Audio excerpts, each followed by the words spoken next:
my name is John Messina, and welcome to another edition of Hey Coach. And here we have my special guest here, my longtime friend, Danny Neinstein, and it's so great for you to be back as athletic director where you belong at Port St. Lucie High School. I really appreciate that, John. I'm really excited. I know you are. I really haven't seen you like this in years, you know. I know you are. I know we got together in June before you went up north to see your dad, and I haven't seen you like this in years. Well, you know?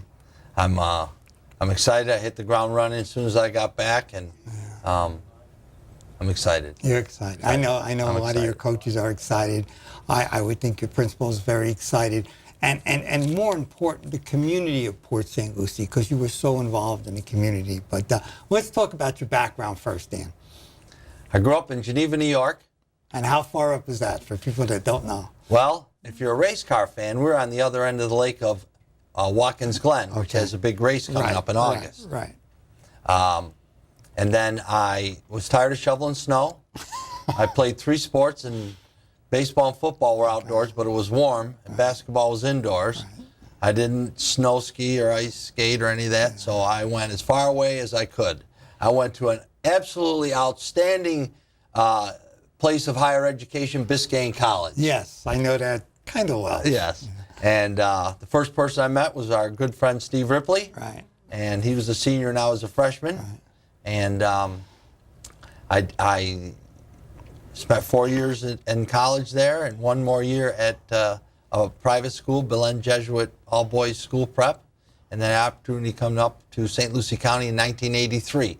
So I've been here since there weren't very many people in St. Lucie County. What did it look like? What did St. Lucie Port St. Lucie look like in 1983? Prima Vista was 3 lanes. Port St. Lucie Boulevard was 3 lanes and 1 bridge. Okay. And there was nothing, literally nothing, west of Bayshore. Wow. Nothing west of Bayshore. Right. And then all of a sudden, the Mets came, 1988. Of course, they started building it in about 85. And what did they call the stadium back then? Thomas J. White. Thomas J. White, because he was the developer. And he was #1 benefactor of Notre Dame. Really? Yes, he was. Wow. Yes, he was. And so they started to build Thomas J. White Stadium, and they built it, and they came from New Jersey to New York. Yes. You know, because Geneva, New York is 400 miles from New York City. Most of the people I grew up with never have been to New York City. That's how far west we are. Right. Wow. We're only 60 miles from the Canadian border. Wow. Our big specialty up there is salt potatoes. Look that up if you want, because that's a big Irish thing that when they were building the Erie Canal. And it's only from Syracuse to Rochester area, salt potatoes. So then I was at Indian River Academy for 2 years, athletic director. Then I went to Westwood, had 4 great years there. And then in 1990, I was low man on the totem pole at Westwood. Port St. Lucie High School was a year old. I went down there, and our good friend Charlie Kumo said, "You're here, let's get to work." And I got involved with building the stadium, and my life changed. Right. People I met in the community and involvement, and spent a good portion of my life for 5 years working on that stadium. I know, and it's still beautiful today. And I'm so thankful. I had 6 of the best years of my life when you brought me up here, and I was your baseball coach, and I learned a lot about being an athletic director from you. I ended up being an athletic director for 30 years, on and off, starting down at Miami Pace. But a lot of times, and we just got done doing a seminar for the FHSAA for athletic directors. We had 300 athletic directors over at Centennial on Tuesday from all over the state. And one of the things I talked to them about, some of the things I learned from you is, about support. It's not, nowadays everything's on social media. So after a game, we didn't have the emails and the cell phones back when you and I were there. Right. But you were always there for me, whether you win or whether you lose. Nowadays it's you send a text, you send an email, right? Or whatever. The impersonal stuff is gone. But right now I think you're by far the longest tenured athletic director in this county, right? in the area. In the area, right? If you go, let's see, if you go up north. Sebastian Stutzky's retired, Right. enjoying life. Right. He was one before me, or had longer years. Yes. And I'm not sure who's next. RJ. RJ's getting out from, Right. from Jensen Beach. Right. He's retiring. See, I was just a young pup when you started. compared to you guys. Wow, That's started. the thing. Yes. I was just a young You're pup. rubbing that in a little bit. You know, when I started at Pace in 1983, I was only 28 years old. You know, back then when I started first being an AD, and boy, is it different now. I Very mean, much. there's so much. What do you think? And you know, we could be on this forever. The state of athletics, first of all, in the state, and then we'll get to St. Lucie County in a little bit. The state of high school athletics. You know, one of the things I was emphasizing to the athletic directors that I was speaking to is, you know, the parental involvement is going to be a lot more for two reasons. One is the transfer rule, which we'll go over, which is a free enterprise rule. And the second one is, you know, look at some of the examples. You know, everybody's looking at LeVar Ball and the parent, and, you know, I know he has good intentions, but a lot of parents are not going to be like that. And a lot of parents are not going to have a son that's so great like his son, you know? So what do you think, first of all, the state of athletics in high school in our state, you know? Well, I think in the United States, Well, let's take the United States first. I remember Bob Canopy years ago when I went to a conference said, look it, summertime sports, whether you call it club or whatever you want to Right. call it, travel teams Right. are taking over Yes. because parents think that that's the only way they're going to get their kid to college. And that's not true. It helps, obviously. Yes. Kids are playing one sport all year round, especially in Florida. And I don't know how many innings kids are pitching, but they start 8, 9 years old and they're playing all year round. Right.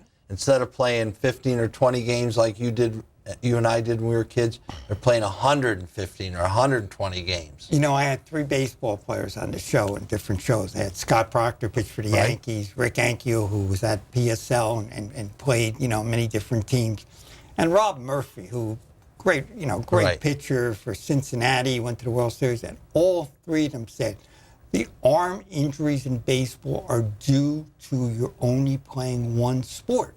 And I think that's the big, people want to specialize because they think they're going to get this tremendous contract. I was on the state all-academic committee for 20 years. And for that committee, you have to be an applicant to win the award, which is the highest award for the state. You had to play 3 sports or two sports for 3 years and have over 3.5. When we first started, you know, in the early 1990s, we had 400, 500, 600 applicants. My last few years, we were down to 150. And the reasons were student athletes are not playing more than one sport anymore. They're specializing. Had a great discussion this summer with my dad, who's a big Mets fan, about the injuries. I said, Dad, they're using the same muscles over and over and over again. These guys are 25, Right. 30, 35 years old, and they've been doing it since they were 10 years old. They're using the same muscles. It's going to wear out. Tommy John surgery is so common now. It's like Yes. tonsillectomies when Yes. we were kids. Yes. So that's one part of it. And you try to explain to parents that I can name 50 kids who thought they just wanted to play baseball and ended up playing something else. In there, Jeffrey Blackshear, all he wanted to do was play basketball. Yeah, 10 years in the NFL, but all he wanted to do was play basketball in high school. The NFL is what made him, he had a great career in the NFL. So you try to experience high school, play a couple different sports. Okay, you don't have to play fall ball. Maybe play golf, run cross country. Not if you don't want to play football. I get it. I understand that. So try to experience as many things as possible. Obviously, in the news is concussions. People are afraid. Not just football, but soccer too. They're hitting the ball with their head. It's a whole different. Listen, in my class, I was the tallest kid. I'm not even close to being the tallest kid at school. There's a lot of kids 6'3", 6'4", 6'5", and they're bigger, stronger, way faster, and they're better athletes. So my brother and I were the two big guys on the offensive line at about 175 pounds. Oh my, a 175-pounder lineman? No way. You know, they're 275 now. So the kids are bigger and stronger. They hit harder. Is the equipment better? Yeah, I think it is. You know, we had 2 face masks, not just one. Right. I remember our good friend Bob Lyle from Northwest West used to say, we never even had face masks. That's right. You know. That's right. But that you know, the equipment's better, but the kids are bigger and stronger. And when they hit, it's serious contact. And I get that. I understand that. So that's kind of some of the things that are going on. And now Florida's got the foolish rule about switching schools. Okay, let's go over that because that was the topic of debate at the compliance seminar on Tuesday. And it is into effect as of now. We're having this show in July. I'm not sure, John, if the legislators who came up with this can explain it to us. So I think I understand. I listened to Joe Negron say that he wants parents to have the opportunity for their kids, or a parent have the opportunity for their child to go to a school of their choice. Right, and that's an academic, and I fully agree with that. Absolutely. Whatever serves you. And almost I agree, not agree, but I understand about a little bit athletics. You can choose. But you and I have dealt with so much with the recruiting. The way the rule states, if there is room, you may switch schools for athletic reasons, and if you provide your own transportation. You can't stop them. The FHSAA, our governing body, says it's out of their hands unless you can prove there's recruiting. Now, let's go through those 2 things. Number 1, if you're 6'5", you're 300 pounds, they're going to find room for you. I hate to say that. I wish I was wrong. I don't think I am. They're going to find room for you and your 2 or 3 little friends coming with you. They're going to find room. Right. And transportation is never going to be a problem. Right. But how do we control that? See, and I think some of it is we grew up in a different age. We wanted to go to the school in our neighborhood. Community-based. Our parents bought houses near a school that we wanted to go to, or as close to school as possible. We only had one school, a Catholic school and a public school in our town, but in bigger towns, you moved to where you wanted to go to school. I don't know, you go home and all the kids in your neighborhood, they don't go to the same school as you. That would be uncomfortable for me. We all walk to school together. Now remember, this is the watered-down version of this bill. The bill was presented, and it almost went through, that you can go to one school for academics and be a student there, but you could play at another high school for athletics. And I'm saying to myself, well, what do you do at a pep rally when you're playing at school that you're going to and you're at that school? I mean, thankfully, that didn't go through. It was a close vote. The chaos has begun because, again, the topic on Tuesday was how many kids are switching schools, and wait to the first week of school. They're switching schools. They're making reasons. It's not as much as schools within the county. It's from county to county. And that's what really puzzles me. And like you said, I was always a big believer of loyalty. I'm the starting quarterback. I was there for 3 years. I waited my turn. Now it's my time to shine in the sun, and here comes a young man in from 3 counties down here that's going to take my spot. How do you explain that? You can't. The other thing is, what are you teaching your child?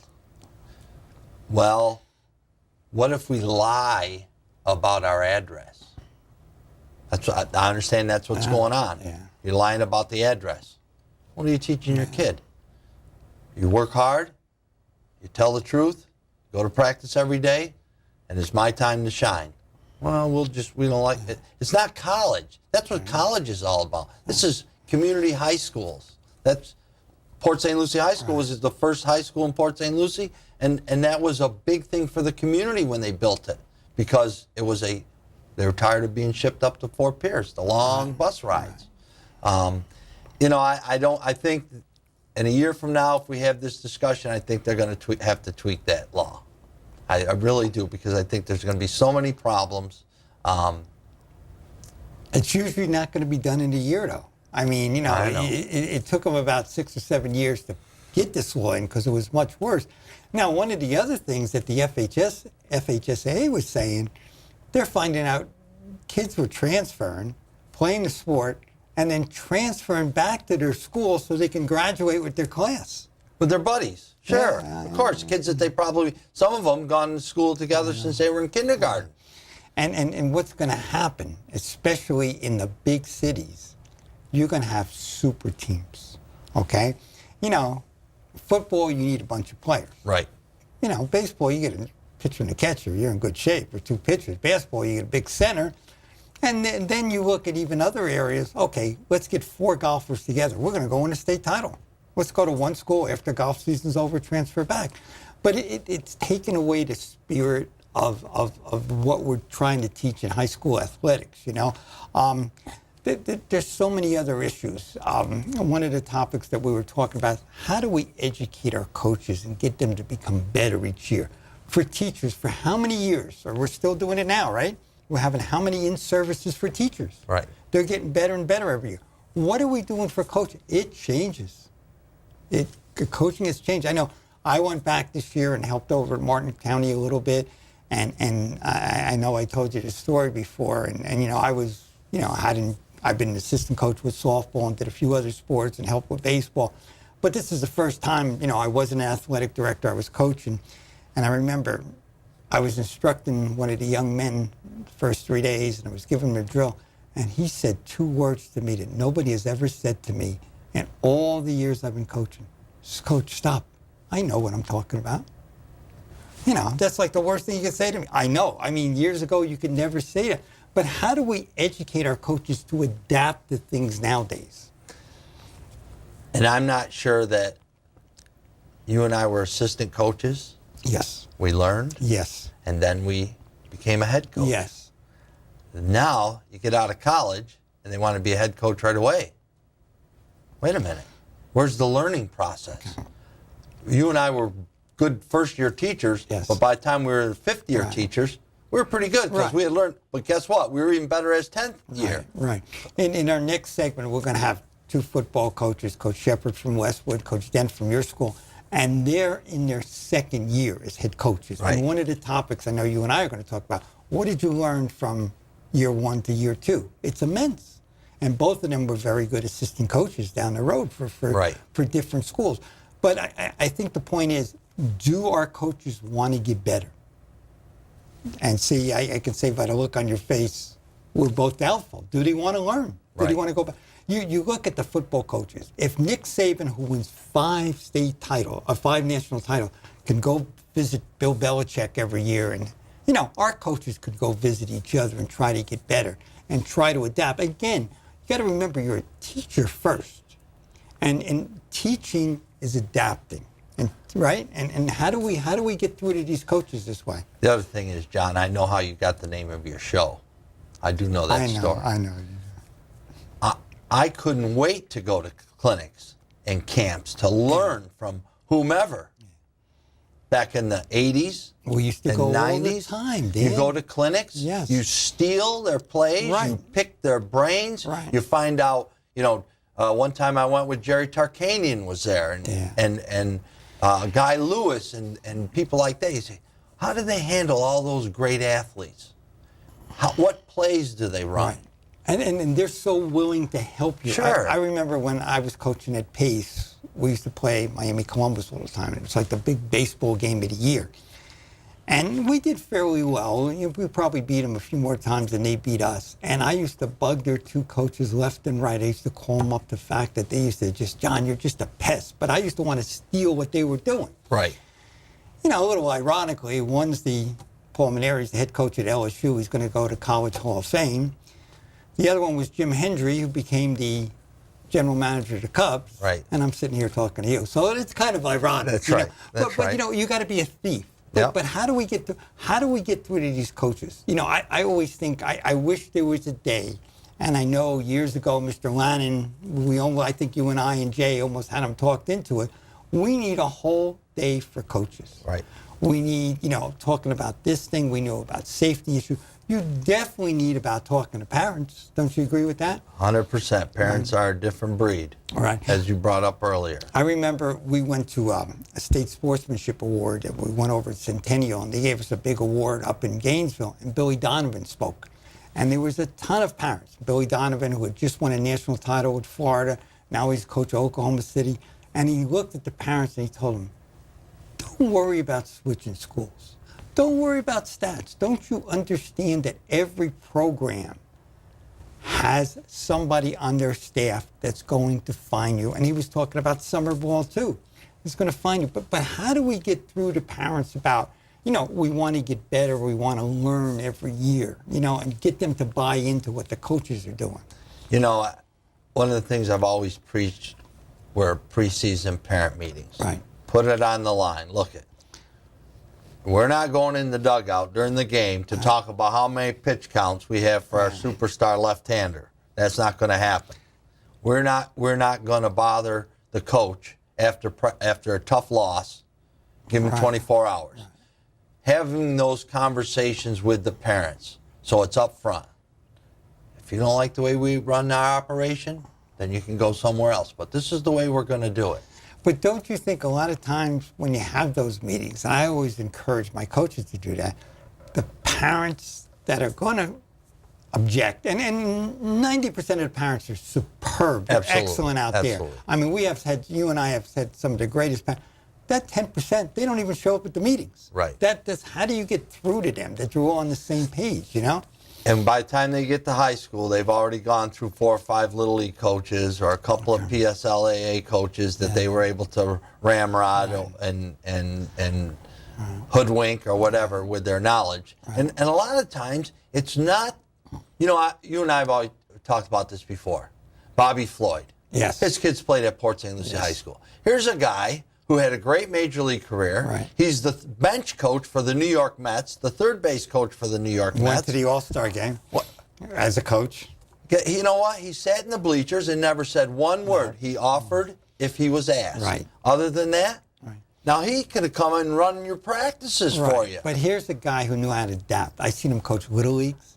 I seen him help at high school. I seen him coach minor leagues, and he's at the majors in the greatest level.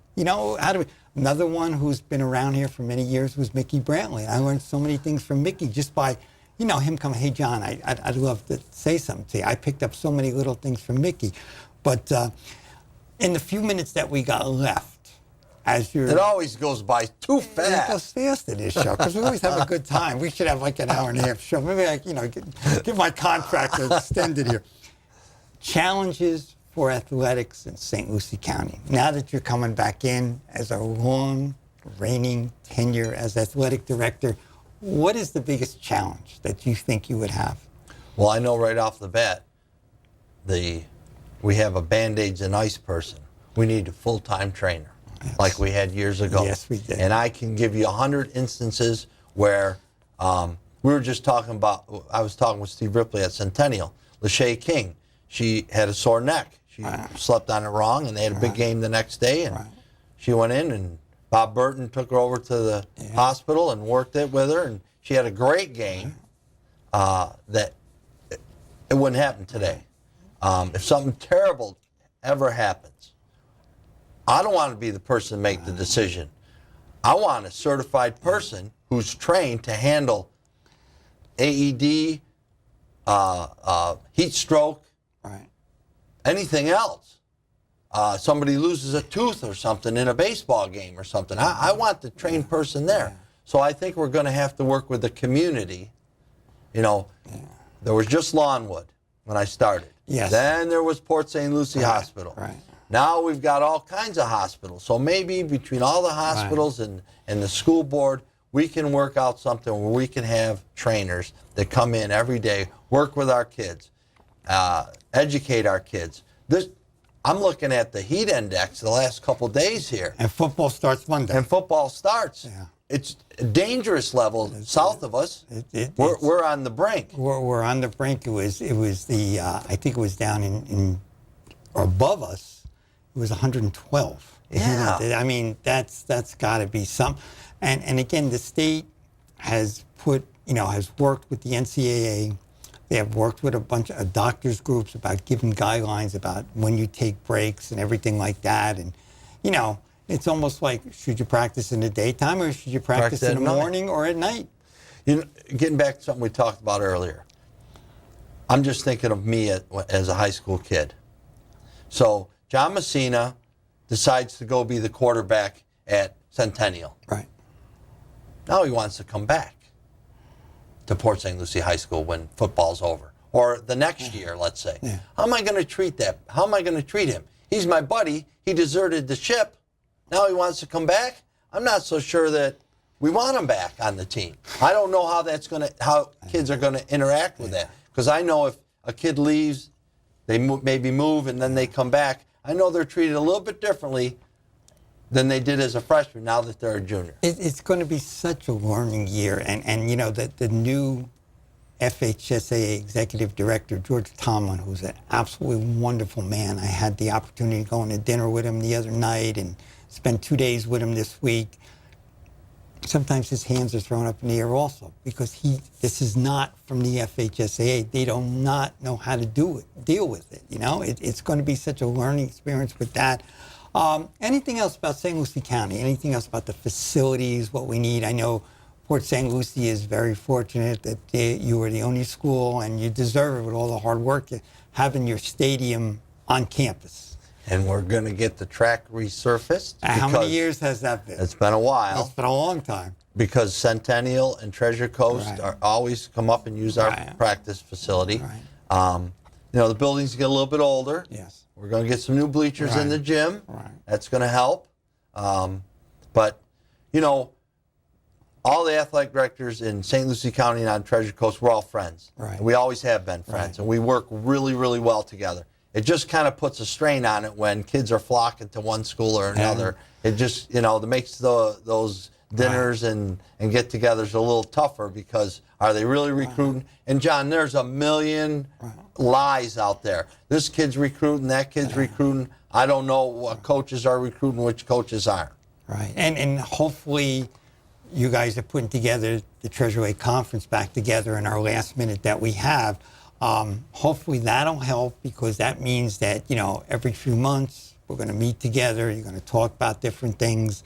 And that's something I think the principals have to get involved with, Or our good friend Charlie Kuhn used to tell me, athletics can be great, but athletics can always take you down too as a school, But listen, in our last 30 seconds here, see how fast this time goes by. But you're going to be staying on for the next segment with the football. I want to thank you for coming in. I'm so glad you're back. And I know you're going to represent Port St. Lucie High School very well, and I'm always there for you.